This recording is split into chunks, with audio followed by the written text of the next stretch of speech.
आपके घर के अंदर की ऊर्जा, आपकी चार दीवारी के अंदर बहने वाला ऊर्जा का प्रवाह, ये वास्तु की वो ऊर्जा होती है जो बहुत हद तक आपके जीवन की खुशियों को कंट्रोल करती है। ये ऊर्जा अगर अवरुद्ध हो जाए, ये ऊर्जा अगर डिस्टर्ब हो जाए ना, तो जीवन में एक पैटर्न बन जाता है मुश्किलों का, जीवन में पैटर्न बन जाता है परेशानियों का। लेकिन घर के वास्तु को व्यवस्थित कैसे रखें? क्या सिंपल रूल जो हैं कि अग्नि स्थान पे अग्नि, जल स्थान पे जल, क्या ये रूल अपना के घर के वास्तु को बैलेंस किया जा सकता है? जी नहीं, ऐसा बिल्कुल नहीं हो सकता है। क्योंकि उसका कारण ये है कि आपके घर के अंदर ये जो चलने वाली ऊर्जा है ना, दरअसल इसका जो तालमेल होता है ये आपकी जन्म कुंडली के अनुसार होता है। अगर आप अपने घर की ऊर्जा को अपनी जन्म कुंडली के अनुसार व्यवस्थित कर लें, अपनी जन्म कुंडली के अनुसार आप इस ऊर्जा को अलाइन कर लें, तो फिर यकीन मानिए अब जीवन में चमत्कार घटित होने शुरू होते हैं। आप जितने भी अपने उपाय करते हैं ना, अगर इन उपायों में घर के वास्तु के उपायों को इन्वॉल्व कर लेना, तो आपको मिलने वाला जो फर्क है ना, ये 100 गुना की स्पीड से बढ़ जाता है। आज के वीडियो में हम यही चर्चा करने वाले हैं कि घर के वास्तु को जन्म कुंडली के अनुसार अगर अलाइन करना है तो हमें किन किन चीजों का ध्यान रखना होगा, हमारा वास्तु को बैलेंस करने का पैटर्न जो है ये क्या होना चाहिए। नमस्कार, मेरा नाम है योगेश शर्मा, स्वागत है आपका happy life with Yogesh Sharma में। और दोस्तों, आगे बढ़ने से पहले एक विनम्र निवेदन कि अगर अभी तक आपने अपने इस चैनल को सब्सक्राइब नहीं किया है तो कृपया सब्सक्राइब करिएगा, बेल बटन दबाना ना भूलिएगा। वास्तु की जो ऊर्जा है ना, इसका सीधा सीधा संबंध आपकी कुंडली में बैठे हुए ग्रहों के साथ होता है। घर में हमें पता है वास्तु में हर तत्व का एक एक एरिया होता है। एक जोन होता है जिसको जल का एरिया कहा जाता है, एक जोन होता है जिसको हम फायर का एरिया कहते हैं, एक जोन होता है जिसको हम पृथ्वी तत्व का एरिया कहते हैं। तो घर में सभी जो तत्व होते हैं ना, पंच तत्व, इनके अपने अलग अलग से एरियाज होते हैं। लेकिन आपकी जन्म कुंडली यहाँ पे डिसाइड करती है कहाँ पे क्या पड़ा होना चाहिए। सपोज करिए आपके बर्थ चार्ट में आपके चंद्रमा जो हैं ये जन्म कुंडली के चौथे घर में है, और चौथा घर होता है नॉर्थ ईस्ट। अगर आपने घर के नॉर्थ ईस्ट में चंद्रमा से उल्टी कोई चीज रख दी तो ये चंद्रमा तो पीड़ित होंगे ही होंगे। ये कुंडली में चंद्रमा जिन जिन घरों पे दृष्टि दे रहे हैं या जिन ग्रहों को दृष्टि से संबंध बना रहे हैं ना, उन सभी के रिजल्ट जो है स्पॉइल होने शुरू हो जाएंगे, क्योंकि आग और पानी का मेल नहीं होता है। तो कुंडली में जो ग्रह जहां पे पड़ा हुआ है आपके घर में, उसकी कॉरेस्पॉन्डिंग दिशा में अगर उस ग्रह का उल्टा सामान पड़ा होगा तो ये आपके घर के वास्तु को डिस्टर्ब कर देगा। तब यहां पे मैटर नहीं करेगा कि आपने साउथ ईस्ट में किचन बनाई है, यहां पे ये मैटर नहीं करेगा कि आपने साउथ वेस्ट में हेड ऑफ द फैमिली का कमरा दे रखा है, यहां पे ये भी मैटर नहीं करेगा कि आपने घर के ईशान कोण में मंदिर दे रखा है।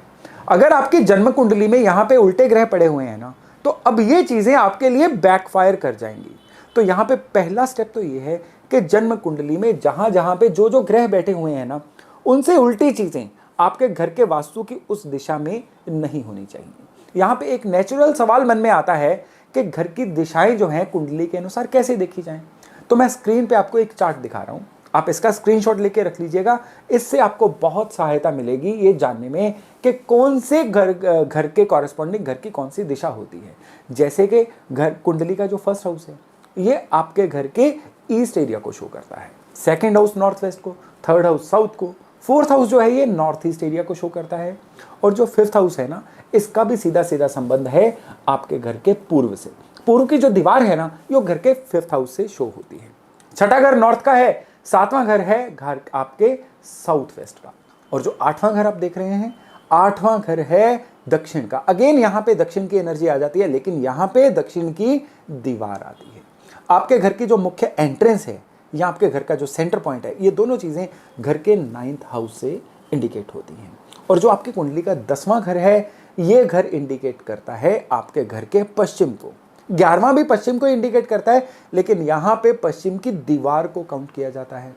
और रही बात घर के साउथ ईस्ट यानी अग्निकोण की, ये आपकी जन्म कुंडली के 12वें घर से इंडिकेट होता है। अब आप सपोज करिए आपकी जन्म कुंडली में 12वें घर में चंद्रमा है, और नॉर्मली लोग क्या करते हैं, टोटके एक उपाय के तौर पे घर के साउथ ईस्ट में एक लाल बल्ब चला देते हैं। अब लाल बल्ब में ऊर्जा होती है अग्नि की। यहां पे आपने अगर लाल बल्ब चलाया तो आपको धन के लॉस होने शुरू हो जाएंगे, बैठे बैठे कोई चोट लग सकती है, या आपके पैसे दवाइयों पे ज्यादा खर्च होने शुरू हो जाएंगे। अगर आपके बर्थ चार्ट में 8वें घर में राहु है या आपके 7वें घर में भी राहु है और आपने अपना बेडरूम जो है ये साउथ वेस्ट में बना लिया, अब रियली ट्रबल होने वाली है। अब आपको लाइफ में बीमारियां या अचानक से होने वाले लॉसेस जो है ना, इनका सामना करना पड़ेगा। तो आपको अगर अपने घर की प्लानिंग करनी है तो जन्म कुंडली को साथ में रखिए और फिर देखिएगा कि किस तरह से ये जो वास्तु है या वास्तु की ऊर्जा है ये आपसे बातें करती हैं। जिनकी भी कुंडली में पितृदोष होता है ना, वहां पे बड़ी नेचुरल सी चीज देखी गई है कि जिस भी घर में वो बॉर्न एंड ब्रॉट अप होते हैं ना, वो साउथ वेस्ट में वहां पे या तो टॉयलेट होता है या साउथ वेस्ट में सबमर्सिबल पंप की बोरिंग होती है।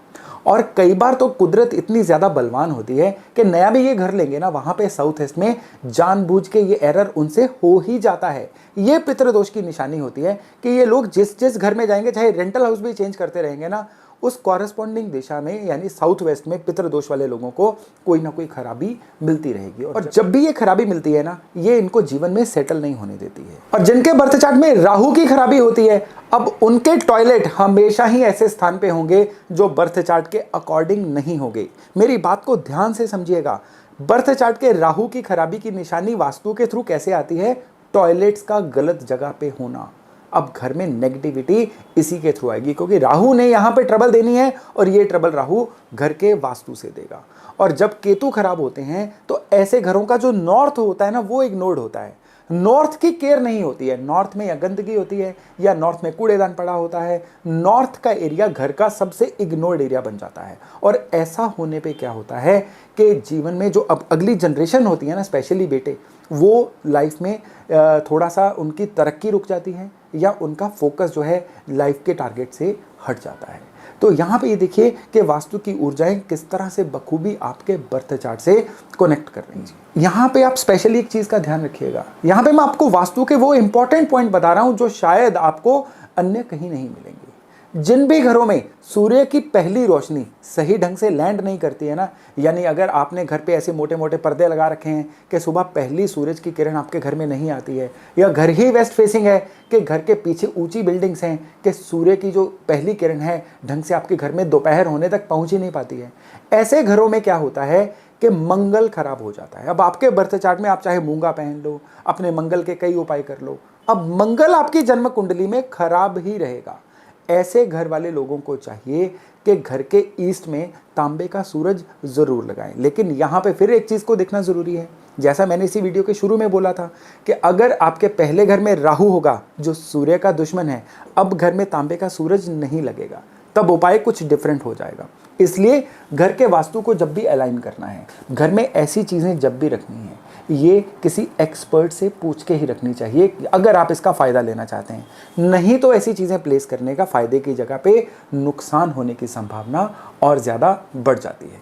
दोस्तों, वास्तु की जो ऊर्जा है ना, इसकी एक बात है कि इसके रिजल्ट बड़े सटीक होते हैं और इसको बैलेंस करना जो है बड़ा सुगम, बड़ा ही आसान होता है। और अगर आप इस वास्तु की ऊर्जा को अपने बर्थ चार्ट के अनुसार बैलेंस कर लेते हैं ना, तो आपके जीवन की जो तरक्की है ये बहुत तेज़ी से बढ़नी शुरू हो जाती है। तो दोस्तों, आज का वीडियो यहीं तक था। मैं आशा करता हूं कि इस वीडियो से आप ज्ञान लेके अपने जीवन में बहुत अच्छे सुधार ले पाएंगे। तो चलिए, बुधवार रात 8 बजे मिलते हैं एक अन्य टॉपिक, एक नए विषय के साथ। तब तक अपना खूब ध्यान रखिएगा। नमस्कार।